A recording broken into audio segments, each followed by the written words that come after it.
It's recording now. So welcome to Yorkshire and Humber Just Transition Network meeting. This is our 5th one of these. For those for whom this is new, or for those watching the recording, this is a group to bring together trade unionists, green reps, but also anyone interested in just transition stuff from across the region, with others and allies, and to kind of learn what's going on, and build campaigns, share information, this kind of stuff. We've got a bit of, well, we've got a fairly packed agenda today, which is good stuff. So I'll just go through some of the bits, and then we'll hear from our 2 speakers as well. We've got Carl Wood and Eve Merrall here to talk to us about what they're up to. I've circulated the minutes from the last time we did this, which was unfortunately a few months ago, and hopefully they're all fine. If anyone noticed anything wrong, let me know. In terms of feeding back on some of those bits that came up, we have the general motion on climate action that we've discussed a few times in this forum. A version of that, which is essentially a sort of catch-all for climate action in trade unionism, has passed various branches and trades councils across the country now, which is great.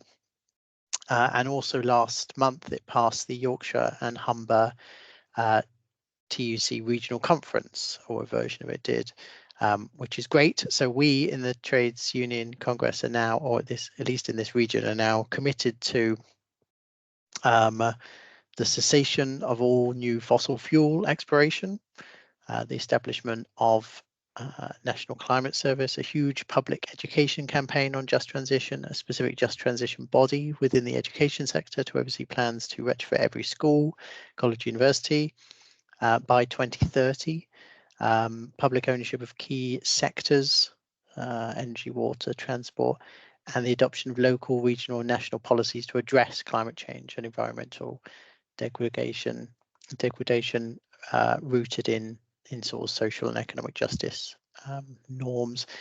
So that's kind of what was in that motion in a nutshell, and so that's kind of what we'll be campaigning around, among other things, which is good to have that in place. I think the advice is keep putting that motion through your branches, because it will feed through to other forums as well, and we'll get more action out of that. We've talked about the TUC's retrofit policy paper a few times in this forum. That took a few months to put together, and it was circulated here. A couple of months ago, Labour scaled back the available funds for domestic retrofit, quite considerably, obviously, and our feeling internally is that we are probably within the TUC, probably unlikely to be able to change that fact before the election. So we have taken the decision to put the paper as it currently stands on ice. There are some remaining opportunities that we'll be pursuing about influencing the delivery methodology and principles behind retrofit for an incoming Labour government, assuming it does happen. And we'll be publishing a shorter piece on that shortly, probably in the next month or so. I think the focus of that is likely to advocate for sort of a hard reset on the current retrofit schemes and delivery methods, single new national scheme which prioritises delivery by local authorities, so sort of public-led delivery of these schemes, longer term reliable funding, worst first approach, just transition values throughout this. The idea is basically that we think that we can influence how Labour does this, still, if it's not quite our original plan, and so we're going to keep plugging away and see how we get on with that. Although it's obviously slightly disappointing that our original plan is no longer going to be presented to them. Was there anything else from that we discussed last time that anyone wants to pick up on? Nope, good. So we'll just get through some announcements. So there's a few of these, and maybe others can feedback on bits they've been active in as well. The United for Warm's Home, this is in no particular order. The United for Warm's Home campaign is being run by Friends of the Earth and allies. 2 local MPs, Rachel Maskell in York Central and Olivia Blake in Sheffield Hallam, have signed the accompanying pledge that goes with that, as have various prospective parliamentary candidates within Labour and the Green Party, which is good. I'll attach a link to the minutes, and so you can sort of see the detail of that, or push it if you want to. It's a good campaign, and it's obviously got nice green credentials behind it, so we can potentially support that. We are hoping to we should be doing a green rep course in Yorkshire and Humber in 2024, and also a series of workshops that have the working title of Leveraging Green at the moment, for union officers and senior reps, on sort of how to incorporate and benefit from incorporating green issues into traditional and mainstream trade union work. So whereas green rep courses and green organising in the past tends to sort of talk about the problems, this is, okay, well, what do we do in a workplace? It's the kind of practical solutions to that. So more on that to follow, but that will be forthcoming. The TUC have managed to get a slot on in the Yorkshire Sustainability Festival, which happens in June or July or something. We're probably going to put on a panel discussion about how businesses can be truly sustainable, which essentially is that they should listen to their workers, right?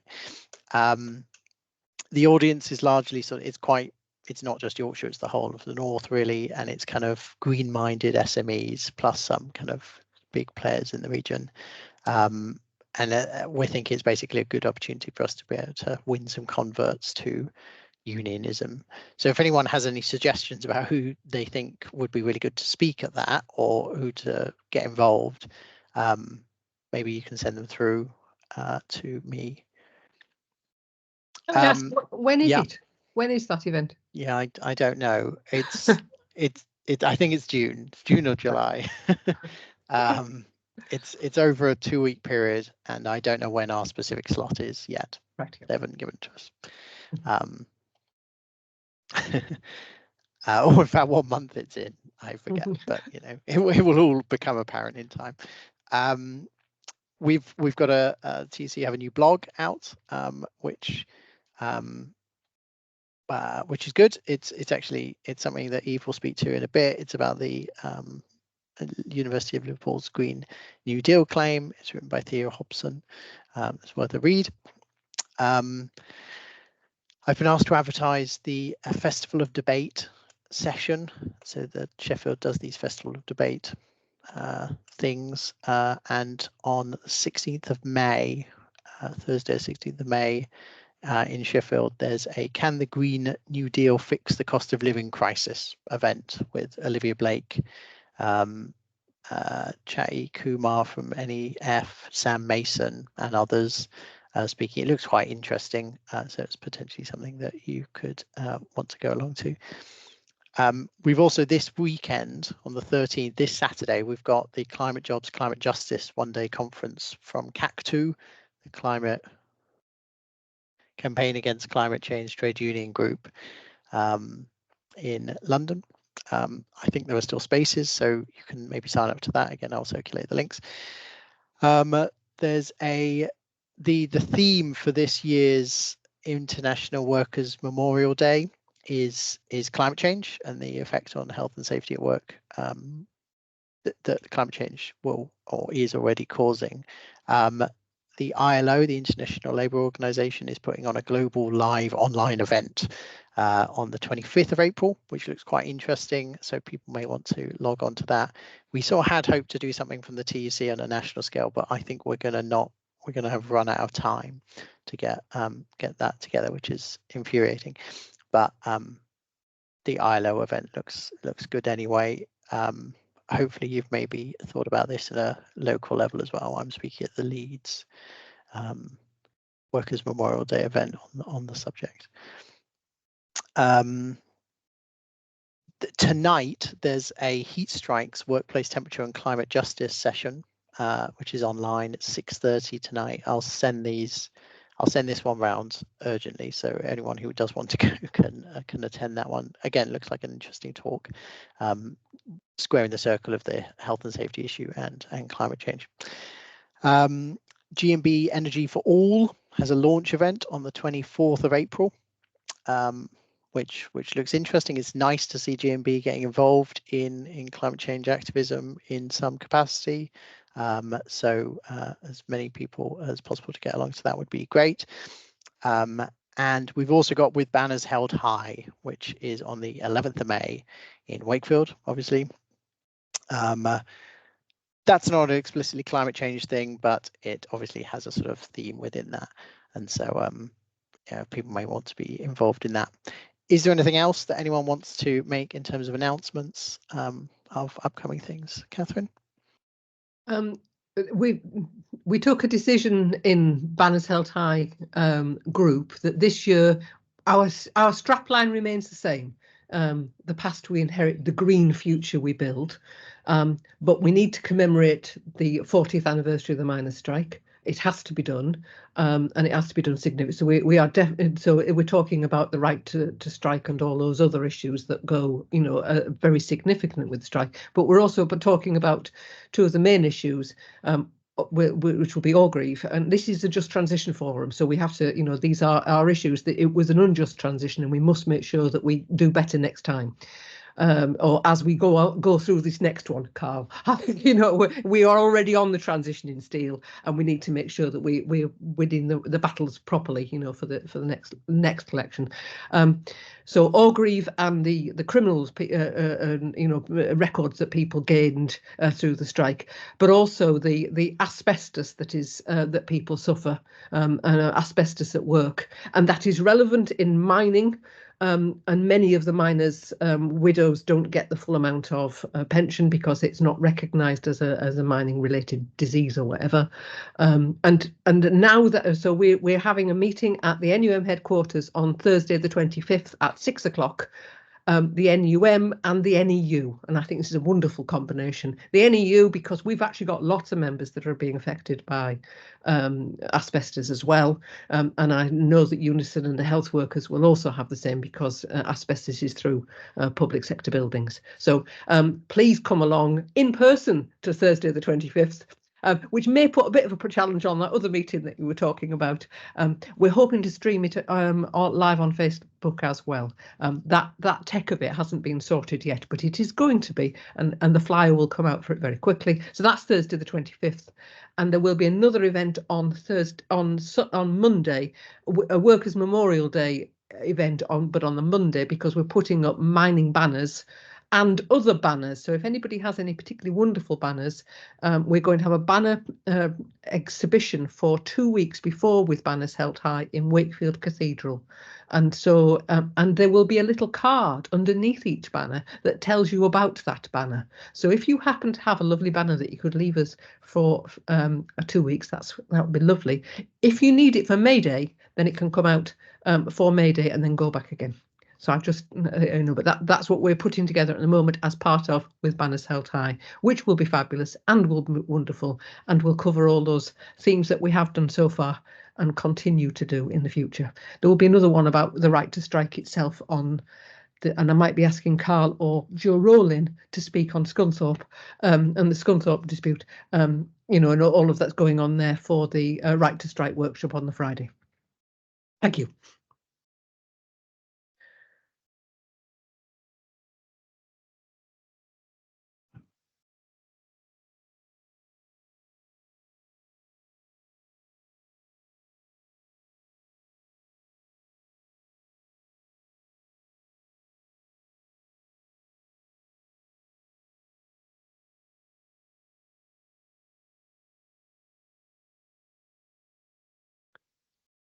Hello, sorry, I froze for a minute. Hope that didn't affect you or anything. So thank you, Catherine, for that. That's helpful. I'll put those bits in the notes as well, so people can see what's going on. Okay, well, unless there's anything else anyone wants to raise there, let's go straight into our first speaker. So, Carl, so you can maybe introduce yourself, but you're here to talk about the Fight for Steel campaign in specifically British Steel in Scunthorpe, but I guess generally as well. Do you want to introduce what's going on over there and the issues, and I guess maybe how the wider movement could support that or think about it? Yeah, well, I'm Carl Wood. I work for the United Unions National Organising Leverage Department. We kick-started a campaign back in September regards supporting UK Steel. As you're well aware, or you may be aware, in reports from Port Talbot, where they've pressed ahead and have announced around 2,800 job cuts, redundancies, with regards to the blast furnaces being shut in the coming future. And also the coke ovens that are now being closed down. And this is just moving forward, that transitions to the greener steel production in terms of the electric arcs. Unite obviously started the campaign before those announcements, and particularly in Scunthorpe, we was running around a month behind Port Talbot, but it seems now that there's no information whatsoever with regards to what British Steel are doing. They're not talking to the unions, Community, Unite, GMB. They're not giving out information. But currently, I've just won a contract for the Egyptian government for the electric rail. Apparently, but more information on that's going to come about. But in terms of Scunthorpe, we're at a crossroads really, because with the announcement initially was with regards to 2,500 job losses. With regards to shutting the blast furnaces, and this is all to do with the green steel initiation and transition that they're looking at. And what they're aiming to do is shut the blast furnaces completely and build electric arcs. Now, in Scunthorpe, they've only got capacity for one electric arc, and if you know much about steel and electric arcs and blast furnaces, then it literally takes around about 10 to 15 people to run an electric arc, where it takes 300-400 people to run a blast. So obviously you can see where the job cuts are going to come. What Unite are saying and what we're campaigning over is four clear pledges basically, and one of them is obviously to have a public investment in steel, but transition with no job losses. And one of that is to keep a blast furnace, but transition to the electric arc, so that we can protect not only jobs, but we can also produce what they call virgin steel as well, because an electric arc doesn't have the capacity to do that, and doesn't produce virgin steel. But Unite are saying that we can be the world leader in steel, and that's through the other three pledges. We can transition to a green steel, but we can still be the world leaders. Currently, the procurement laws in this country don't allow us to do that in terms of using UK steel for UK infrastructure. So what we're proposing to do is to get legislation that allows us to use 100% of UK steel on the infrastructure, which will create around about 8,000 jobs. Now, if you look at the HS2 projects, for instance, they're only using around 25% of British steel, and the rest is imported. So there's massive movements on that. Currently, there's no commitment on that, but Labour have committed to a further investment, or they've gone back on the original pledge with investment. I don't think they've moved. I think they've said they're going to give it. There's other strands to the campaign as well, such as your energy prices, because as you well know, energy prices are through the roof. It makes British steel and UK steel, we're not challenging. We're not leading in any market. So like, it's quite expensive to produce it because of the energy. Now, European countries have capped energy prices, such as Germany and Holland, Spain. They've capped their energy prices for the steelworks so that they can produce steel at a lower cost, which makes them competitive. We currently don't. So again, they've got to look at the energy prices and tackle that. But that's obviously nationwide in any industry, let alone steel, and households too. But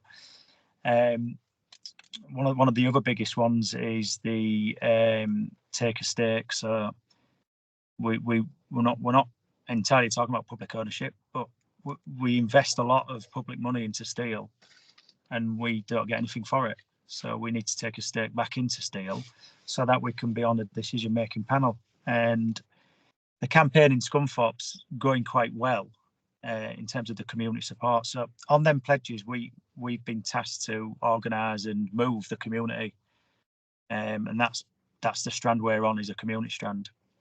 Now we've moved over 180 businesses and sports community groups in Scunthorpe in signing a letter pledge to demand that these 4 pledges are met by the local MP and by the current government, but also by prospective governments and prospective MPs. So we haven't really got any answers as to yet, but we've got an upcoming event where we're going to hand in a petition, hand in the letter pledges from the businesses and the sports groups, community groups, and demand that they listen to the Unite's pledges.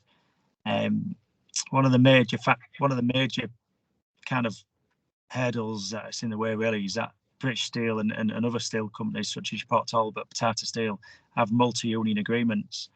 Now, with those multi-union agreements, you need to be moving on the same path, and currently that's not happening. But there are discussions underway with regards to what we campaign and how we involve with the unions moving forward. But community are going to be impacted massively, and when I say that, I mean that most of the redundancies will come from that community union side because of they look at the shop floor in Scunthorpe. They basically organise the shop floor workers, what we deem as shop floor workers, and Unite look after the maintenance, electricians, brickers, and their membership's going to be heavily affected by any redundancy announced, such as in Port Talbot, 2,800 jobs. It's decimating the community, it's decimating community membership, community in general, and we need to pull in the same direction on it, really. Our campaign it's very ambitious, to say the least, but as you all know, you've got to go in with everything and try and get something. So it is going in the right direction in terms of labour, but it's not far enough. So we've really got to keep on the ground in terms of moving the community in Scunthorpe and Port Talbot, but we've also been in Sheffield. We've currently moved to Corby as well, and somewhere in Newport. I can't really pronounce it. I am a quite Welsh, but I can't pronounce it, so I'm not going to try. But that's currently where we are with the campaign. There's obviously a realisation that we need to move to green steel, and we can be the world leaders in green steel. It's just how they go about it. And I think at the moment, Tata Steel are not listening. Tata Steel moved ahead in terms of the redundancies. They never listened to Unite, and they're not prepared to wait for a new government. And what the Tories are offering is just not enough. As everybody knows, it's just not enough. The investment that they're offering is just nowhere near enough to save that plant. And they're not even discussing in what terms, in what it means for the procurement. So whilst Scunthorpe have won a new contract, we need to really focus at home. We need to focus on the infrastructure that we're building and how we can use 100% steel. But that's basically in a nutshell what we've been doing around the UK and particularly in Scunthorpe. That's great. Thanks a lot for updating us on that and giving so much detail on both the trajectory that's needed and the campaign so far. Does anyone have any questions or comments to give to Carl at that point? Hi, Ellen, by the way. Catherine? I think we have to keep reminding them that you're already making the transition. Teesside's already been lost. So the transition is on the journey. So we're going from when we have a lot of steel, steel manufacture, and now we're part the way on it. And if we're going to close Port Talbot, then we have to have Scunthorpe, don't we? If Port Talbot's closing, then we need Scunthorpe. So there's got to be some ways of talking about these to make sure that, because we will need train lines. I believe that we're going to need a lot of railway lines. That is my belief.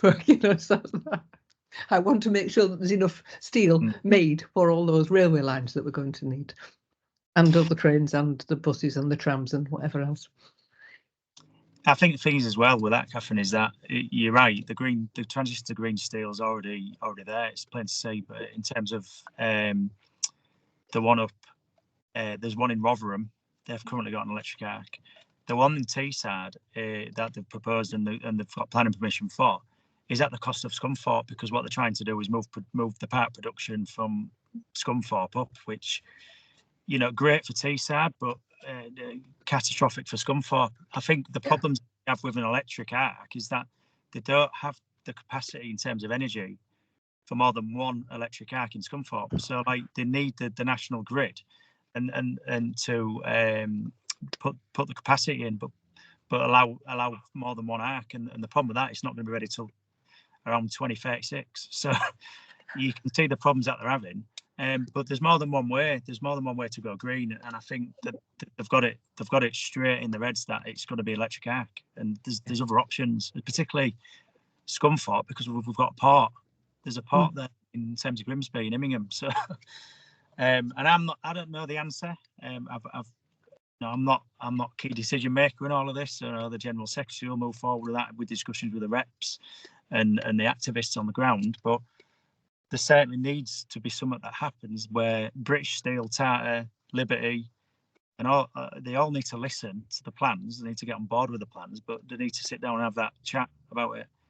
Because we know full well the Tories aren't going to sit down and chat about it. They're just going to throw money away and underfund, decimate, you know, the industry like they have every other industry. You know? But yeah, you're right. The transition's already been made. So.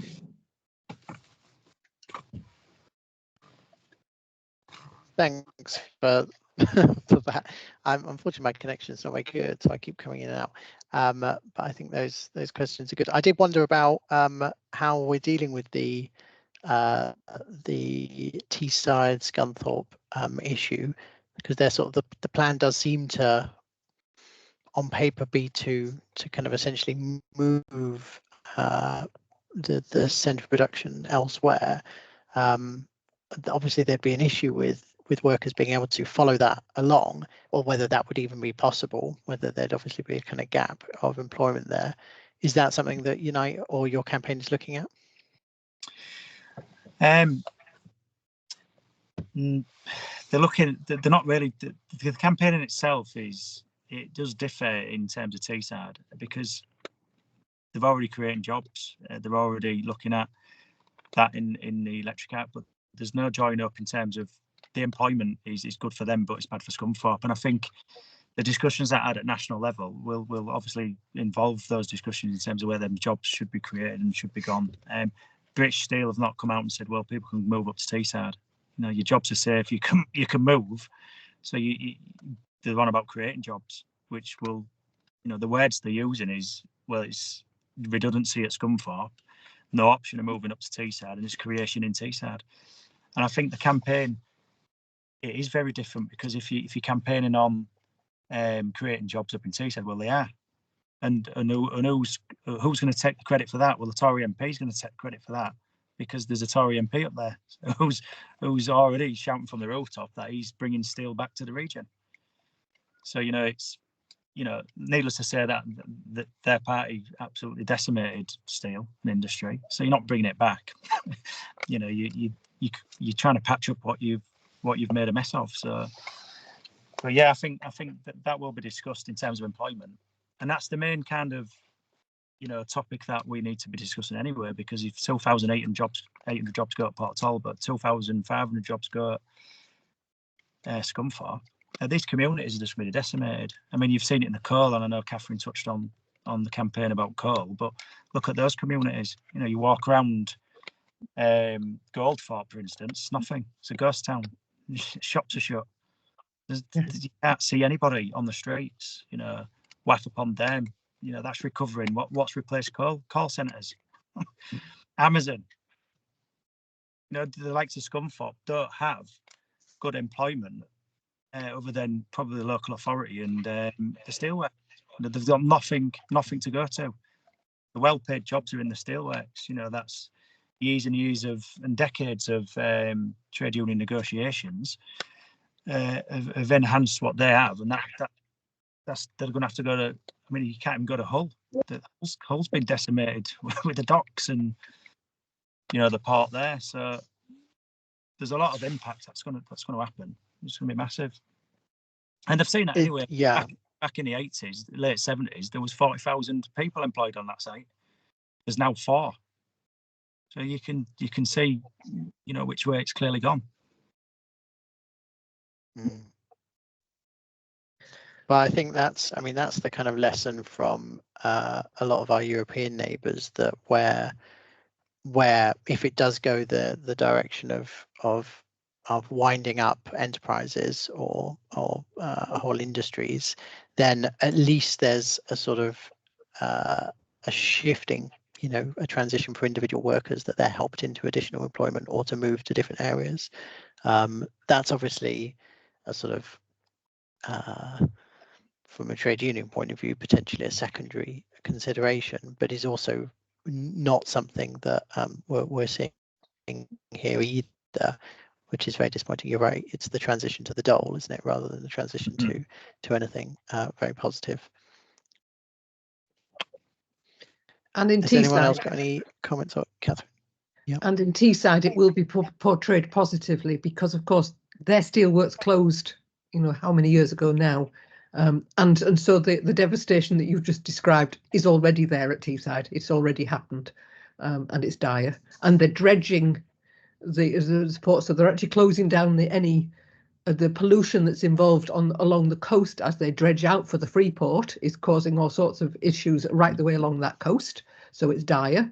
And it's all going to private profit. It's just astonishing. Ben Houken's dreadfulness is just dire.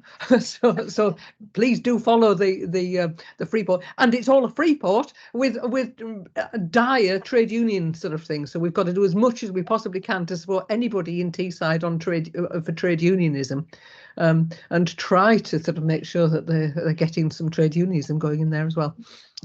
You can tell I'm from Teesside, can't you? Yeah, there's going to be, in terms of the free port agreements that are coming up on the docks and that there'll be more on that from Unite, because I do believe that there'll be some kind of campaign over that. I do believe it should have happened quite a while ago, and then I'm from Hull, so I'm from the docks, you know, and I think it's massively important, because that's a very scary thing, is that free port agreement, and it'll hit Doncaster as well, because that Amazon on there is a free port, so you can see what's happening. It's frightening, but we need to do something about it. But there'll be more on that from Unite in the coming months, I should imagine. Yeah. Before we move to anything else, I did want to, I mean, you touched on it a little bit, Carl, when in your sort of initial piece, but and obviously the disagreements are kind of fairly well known, but obviously there are multiple unions operating in these places. What's is there an effort to bring those campaigns back together, or is it the case? Sorry, Sam, that we've lost you. Okay, yeah. Oh, can you hear me now? No. I can hear you, Sam. You come through loud and clear for me. Curious. Yeah, I can. Maybe, I can. Oh, maybe it's just Carl can't hear me. Brilliant that we can do this online, isn't it? Carl, can you hear us? No. But I think I mean, the sort of point I was kind of making, I guess, whether or not Carl can hear us, is that there's obviously potential for things work better when unions work together. It's a pity that that's obviously fallen down there, but I was just wondering if there are steps to try and bring them back into one campaign, but potentially not at this time. Yeah, they're still talking though. We can hear you, Carl. Everything.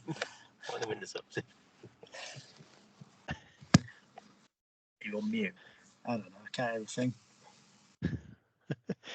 Don't worry. Okay. Well, I think that's informative nonetheless. Although we unfortunately lost Carl at the end. Shall we? Do we? Yeah. Shall we move on to our next speaker? Oh, he's gone anyway. Catherine, he may rejoin. We're also joined by Eve Merrall from University of Liverpool. She's on the Joint Trade Union Green New Deal claim group, which is a good example, I think, of unions kind of working together in this sphere, or at least my understanding of it is that that's working well. Eve, do you want to give us an update on what's been happening over in the University of Liverpool, and and what we can potentially learn from that? Yeah, sure. I've got a wee presentation, if that's all right, just 'cause it helps me focus my thoughts a bit. Just gonna try the sharing thing. So if I share that, and then I open my other window, and you can just see my presentation, is that right? That's right, yeah. Excellent. I spent a little while Googling this before I came on. Sorry, I'm back. Okay, yeah, my name's Eve, like Sam said. I'm hi. the Green Rep for the UCU Sorry, branch. Eve, I'll just... That's right. Hi, Carl. Sorry, yes, we did lose you. We lost your audio. I don't know what happened there. Sorry about that. Not a problem at all. We've moved on to Eve Merrill's presentation, so we'll hear from her. But you're welcome to stick around, obviously, while that's happening. Sorry, Eve, do continue. No worries. Yeah, I'm the Green Rep for the University of Liverpool branch of UCU, and I'm a PhD student, and I'm actually an ecologist. But for the last 2 years, I've been working on the Joint Union Liverpool Green New Deal collective bargaining claim, which is catchy. So I don't think for this group I really need to go into the context of climate change or why it's a union issue, but maybe just a bit of university context, which is that climate change will affect job security in universities in the same way as it will in lots of workplaces, by making them quite physically unsafe in terms of temperatures, potential for flooding, all of those things, but also, and by destabilizing the institutions in the first place through kind of unstable economies.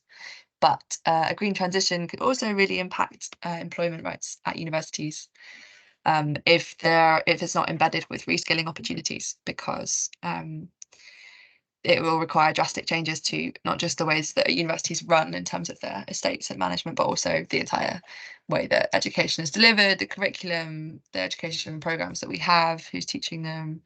For example, things like geosciences, engineering, applied chemistry and physics, material sciences, all of those things will have to change quite a lot in order to meet the just transition. And that means that without secure employment, the people who currently deliver that education could be at risk of redundancy. So we decided that we wanted to progress climate action at our university using this framework, which was created by our national UCU, which is to support branches in putting together a collective bargaining claim around the concept of the Green New Deal. This graphic just shows the steps that they set out for us to use to set up a Green New Deal claim. And we formed a working group of members and students that were interested in sustainability and sustainable employment. And we to start putting together this claim, and that became our Green New Deal action group. And we submitted a motion to our members to put climate change and sustainability on our collective bargaining agenda. And we reached out to the other unions on our campus, Unison and Unite, and they decided to do the same thing. So we did that along with the student union as well, and it became a joint union project, and all of those motions were passed unanimously. So we decided to organise our claim around these 5 key areas of change that we wanted at the uni, and that was emissions reduction locally and globally, sustainable employment, including anti-casualisation, decolonising and decarbonising the curriculum, the teaching that was being delivered across the university, and ethical and sustainable research. So that's particularly with a focus around what research is funded and who it's funded by, and divesting all of our investments and our finances from fossil fuels. So for each of those areas, we did a lot of research on what the university's policies are, what good outcomes would look like for us. And we made basically a list of demands / recommendations that actions that we wanted the university to take. And we structured it around these UN Sustainable Development Goals, which I've highlighted 3 of them here because they relate to education and employment. I'm sure you're all familiar with them, but the second part of Goal 8 reads full and productive employment and decent work for all, although lots of the others are also relevant. They're not a perfect framework at all, but our university is a signatory to them, as are a lot of institutions. So it was quite a useful way to kind of push them, I suppose, on specific areas. This timeline demonstrates that it's been a really long process and that it's still very much going on. The first draft of our claim was completed in 2021. We passed a motion in support of our final document in 2022, and then we submitted it in October, finally, as the joint trade unions, the JTU.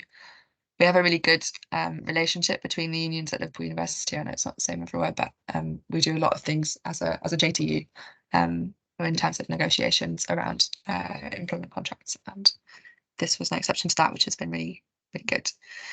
The employer responded by saying that they didn't think that sustainability and climate action were matters for collective bargaining, but that they agreed to a series of meetings, not to be confused with negotiations, to discuss each area of our claim.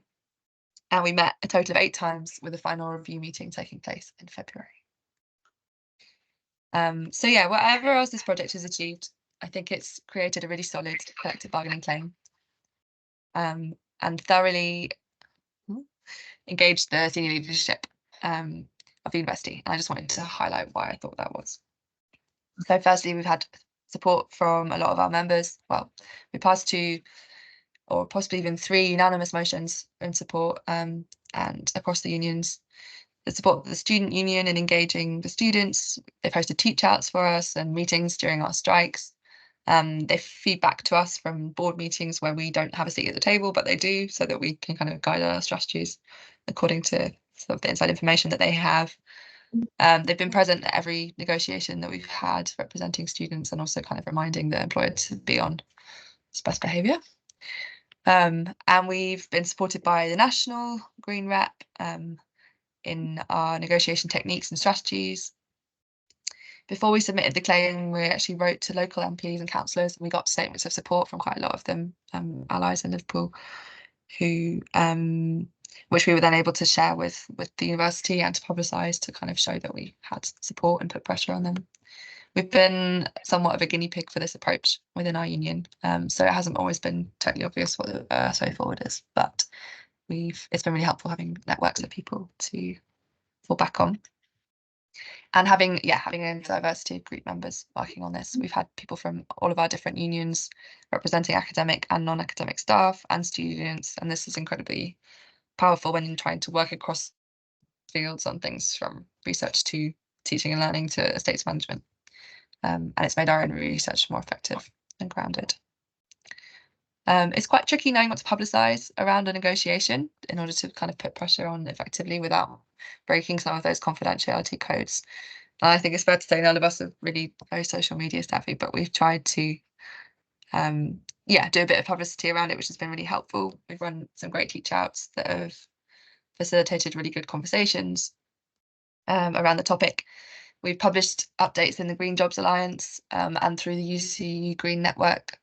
We've managed to get some local press attention, and we've obviously spoken about it on our demos and pickets and at branch meetings.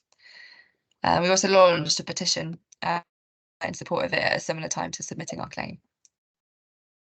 We've continued to consult our members all the way through this process, through open meetings, through surveys, and even we've run roundtables to discuss trickier elements of the claim, such as kind of fossil fuel focused research. And all the feedback that we've had has been really useful, and we've tried to take it into all of our meetings with the university. This is a list of some of the positive outcomes as I see them. Firstly, it feels like we've got climate change firmly on our agenda as a union branch, and hopefully for the other campus unions too.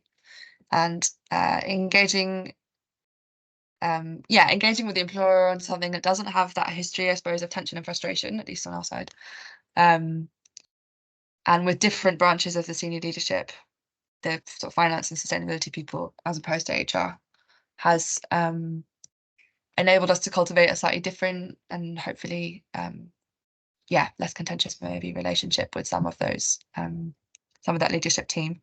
And by connecting casualisation to sustainability, we've actually managed to make a little bit of headway on some elements of the anti-casualisation claim that was running in parallel to our own, where they were kind of being met with constantly closed doors. We managed to push through on some of those things a little bit. And there have been some like tangible wins in the sense of we've got them to include a lot more scope 3 emissions in their accounting. We've got commitments to setting an offsetting cap and hopefully a carbon budget, which is something that's recommended by the Science Based Targets Initiative as a way to decarbonise. We've had that firm acknowledgement of the connection between employment rights and sustainability from the employer. They've agreed to a standing quarterly meeting with us, the joint trade unions, from now indefinitely, specifically to discuss matters of sustainability with their sustainability team and the head of finance once a year as well. And they've also invited us for multiple specific consultations on their sustainability strategy, which feels really positive, although we'll see how much they actually take into account. This recognition feels is really valuable and means a lot to me. And I'm looking forward to those continued meetings, but I don't know if it's necessarily enough on its own to call this project a success. We've put an extraordinary number of voluntary hours into it, so it's important to ask if we've got enough out of it to recommend it as an approach, I suppose. Answering this question fully, I think, will require a proper review of the process and our achievements with UCU National and and everyone that's been involved. And it can be really difficult to tell what you've actually achieved when you're sort of still in the thick of it, I think, in part because many of the changes that the employer ends up making will never actually be openly attributed to your efforts. But I think also that working for that kind of institutional change within our current very capitalistic society is really hard, because whilst in theory you're on the same page about climate breakdown and the need to decarbonise, your analysis of what the real problems are will always be different to the employer, and they will always prioritise their finances. But I do think we've made some headway in showing that our working conditions are in the best interests when it comes to a just transition and reducing their carbon. And that kind of language around just transition is something I don't think that they would have dreamt of using even kind of 4 years ago, and now feels like a part of their vocabulary and the way that they communicate about climate change. So that's positive, at least. I'm not sure that we'll completely know until we see the change actually happening, but I'm hopeful. Yeah, so thanks very much. Thank you very much, Eve. That was really informative. And it's good to see that the kind of whole story of it, I think, as a kind of narrative, so you can sort of see how it was built up. And you're right, I guess, sort of assessing actually the successes of that. It's often like this, I think, with climate change action, because so much of it is about convincing people to take it seriously, or to kind of, shift their kind of conceptual framework for particular action. And so I think, if they're changing the language they're using and they're committing to ongoing consultation, that feels like something that most employers are not willing to do. And so that feels like a victory. It feels like you've shifted the dial. Did anyone have any questions or feedback on that?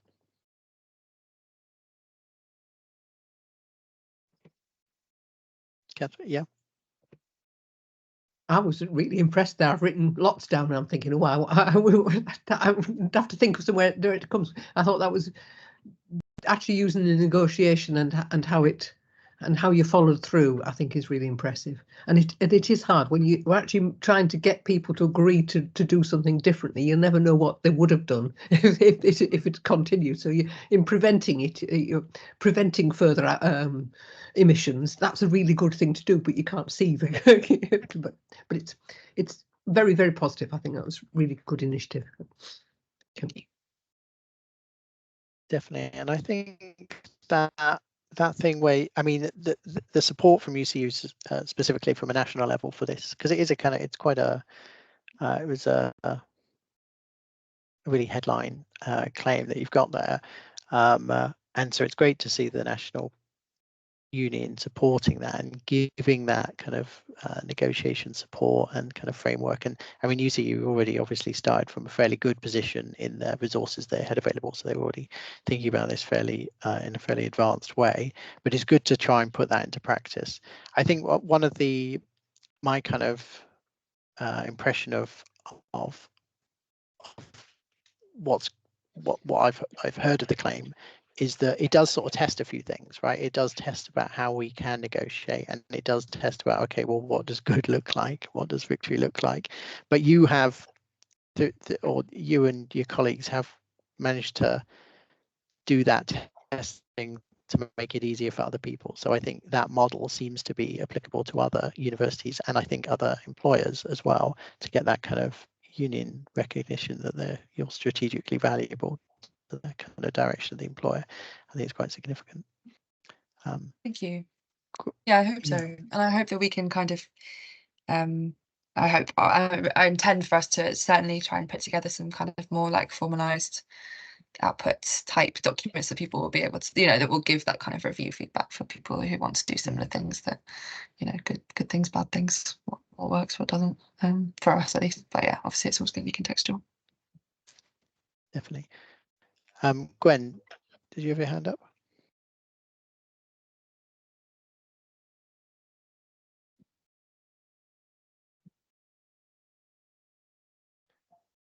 Oh, I think you're potentially having connection problems as well.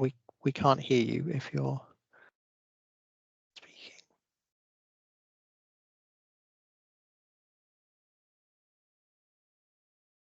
You are now on mute as well, yeah. But I don't think we could hear you before you were on mute either.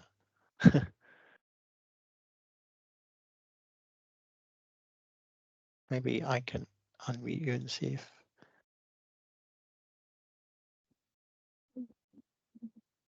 Oh, try again.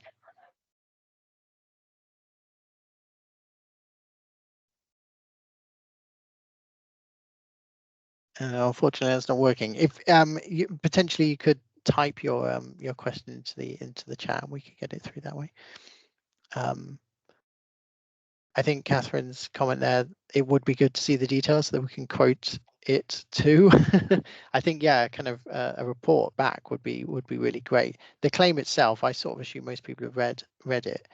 It did the rounds, a while ago, but the kind of claim that started it all is a really solid document that is available. So potentially people can have a look at that. Did anyone else have any feedback there?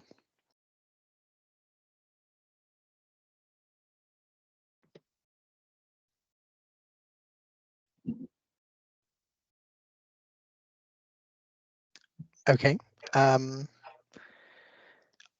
I think it's what I find interesting about the claim is that the employer refused to take it as collective bargaining approach, said, no, we don't recognise that as valid, which is interesting in itself. And I think we can potentially as a movement challenge this more robustly in the future.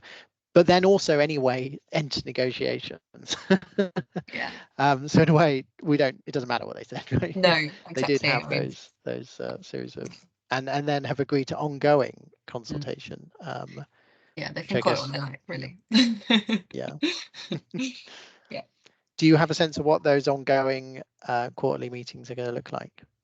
Yeah, I've just finished drafting a terms of reference for them, which hopefully I'll get back from them soon. And just kind of based on the previous one, but I think, yeah, it's going to look less like, I guess, kind of ideological headbutting and a bit more practical, meeting with the leader of the sustainability team, who actually has been, even though we're not always on the same page, she's felt like a lot more of an ally in that room than maybe the head of HR and the head of finances. But so I'm quite, and yeah, we're kind of bringing in relevant external parties or other parts of the university when necessary.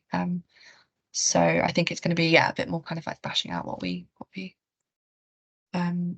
some of the solutions look like. I mean, they've got quite a big sustainability team at Liverpool. It's not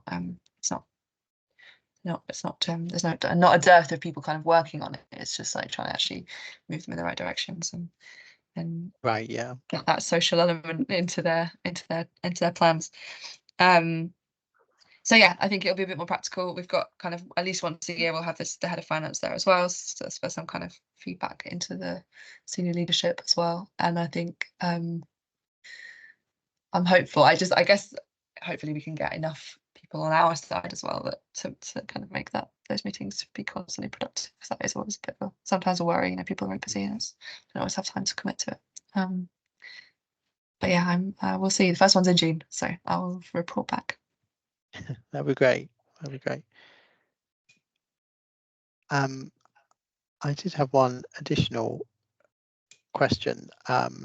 There's often in green activism within trade union movement, there's often a divide between the hardened unionists who've been doing this forever and the green activists, and the two don't really overlap very well. Did you, I mean, presumably the unions have been active in the university for quite a long time. Did you find that you had existing trade unionists as part of this process, or was it a sort of a new intake of green reps or green activists leading on it? I think that primarily the people who've been working on it have been newer folks, at least newer to the university union. If not, for myself, I've never I mean, I've been in university education for my whole life, and have only been in the union for the last 2 years since I had a casualised staff contract. So I've very much come at unionism through environmentalism as opposed to the other way around. And the other people who are working on it, quite a lot of them tended to be younger postgraduate and PhD workers, teaching staff, because I think you have more, so like a lot more flexibility in your working hours. So you're obviously more able to kind of give that time. But in terms of support, we've had support from totally across the board, and the people, the reps attending from Unite and Unison, absolutely diehard estates trade unionists who've been there for a long time, and the chair of my branch is long-standing, and he also attends the meetings and is very interested and impassioned about green issues. So I'd say actually has been a pretty good mix. That's good. I mean, that's one of the advantages of green activity. It can kind of provide some fresh blood into the trade union movement, right? But if it's not attached to the existing mechanisms, then it obviously can't work. And it sounds like you've got quite a nice balance going on there. Was there anything else for Eve from anyone? No. Okay. Well, thank you very much for attending and for that presentation. You're welcome to stay. Yep.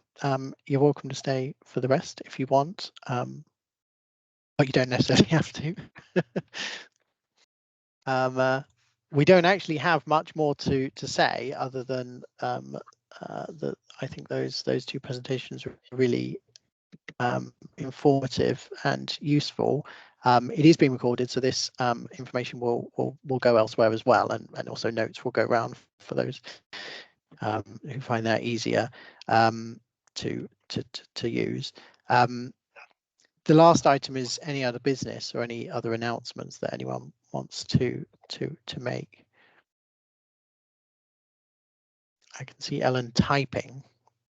Do you want to say it? Well, I'll just say yes, I mean, people will know that the Campaign Against Climate Change Trade Union Group has its conference on Saturday, Climate Justice, Climate Jobs, what struggles do we need to win and how.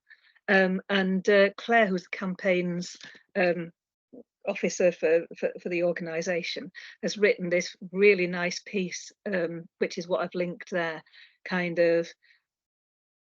And yeah, I think she's done really nicely, kind of hooked in all the different things that we're having sessions on, but into a kind of single argument.